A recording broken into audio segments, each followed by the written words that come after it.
Okay. The paper I'll be discussing today that I read is called Advanced Social Engineering Attacks by Katharina Krombolz, Heidelin Hobel, Marcus Huber, and Edgar W. The main point of the paper was to provide a comprehensive and complete overview of the social engineering attacks on knowledge workers and to monitor the state-of-the-art research that is being conducted in this field and to provide a taxonomy to categorize the social engineering attacks and to measure their impacts on people. And the authors also show real-world incidents of successful social engineering attacks that were carried out. So I'm going to briefly describe what social engineering is. It's the art of getting users to compromise information systems, basically, and instead of performing a technical attack on a system, a social engineer will target humans that have access to the certain information they want, and then they'll begin to manipulate them into divulging this confidential information and to possibly even carry out their own malicious attacks and code using their influence and their persuasion.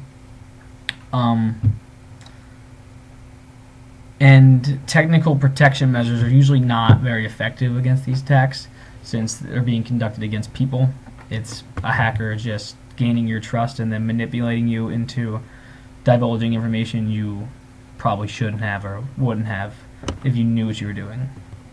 The paper provides a detailed classification of the social engineering attacks in a taxonomy, and they broke it up into three main categories, those being channel, operator, and type.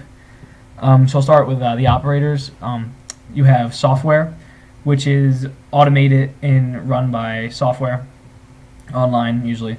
And then there's a human attack, which is orchestrated or done by a human and conducted directly by a person. In a human attack will actually limit the number of targets as compared to a software attack. They then categorize it into four types. Types being the physical approaches. Those are where the attacker performs some sort of physical action in order to get information out of a future victim. Then there's social approaches, which the attacker will rely on social psychological techniques to persuade and manipulate their victims into giving up and divulging information. Then there's technical approaches. These are just mainly carried out over the internet, and it's just a technical approach like code, hacking. And then there's socio-technical approaches. These are your basically a combination of several or all of the different approaches discussed above. So the attackers also have many channels that they can attack through. The most popular one being email, which is used for phishing and reverse social engineering attacks. Then instant messaging and telephone networks are used. Social networks are very popular.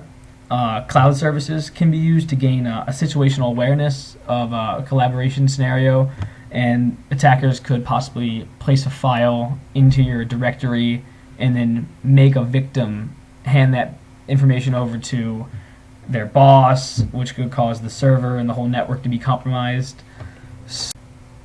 So there's various attack vectors that the authors noted. Phishing is one of them. It's an attempt at acquiring sensitive information from someone by masquerading as someone who's trustworthy, usually in an online environment. And they're usually targeted at large groups of people, usually over email or something like that. Then there's dumpster diving, which is just legitimately sifting through trash of individuals and companies to try and find information that could compromise a system or a specific user account. Then there's shoulder surfing, which is just essentially looking at someone's screen or keyboard, directly observing it while they are using it and trying to find information to exploit them.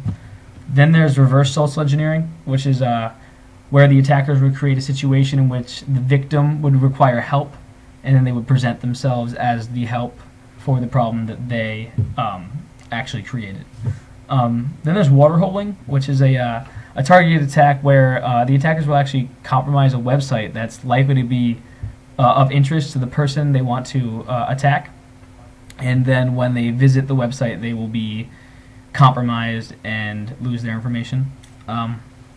Then there's baiting, which is just essentially an attack where malware is put on an infected storage medium and left in a location where someone could just pick it up, plug it into their computer, and possibly have their data stolen or compromised. The paper also discusses state-of-the-art social engineering attacks, such as context-aware spam and fake profiles. So the context-aware spam is just basically spam that is able to figure out more information about the user that it is sending it to and tailor itself to be context-aware and actually trick the user into thinking it is legitimate. And then fake profiles is essentially, say you have a Facebook account and a LinkedIn account, but not a LinkedIn account. The attacker could copy all your information from Facebook, make a LinkedIn account, and then compromise your friends using messages that would trick them into thinking you were a trustworthy person. The paper then goes into real-world examples of attacks. There was one carried out at RSA Technologies, which caused them to have to change all their security keys, and then a pretty major waterholing attack that affected Apple, Facebook, and Twitter.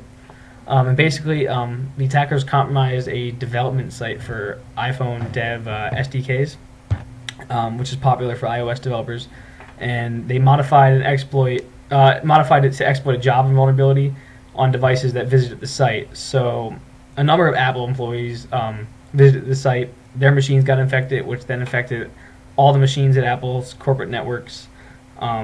Facebook's internal networks were also compromised.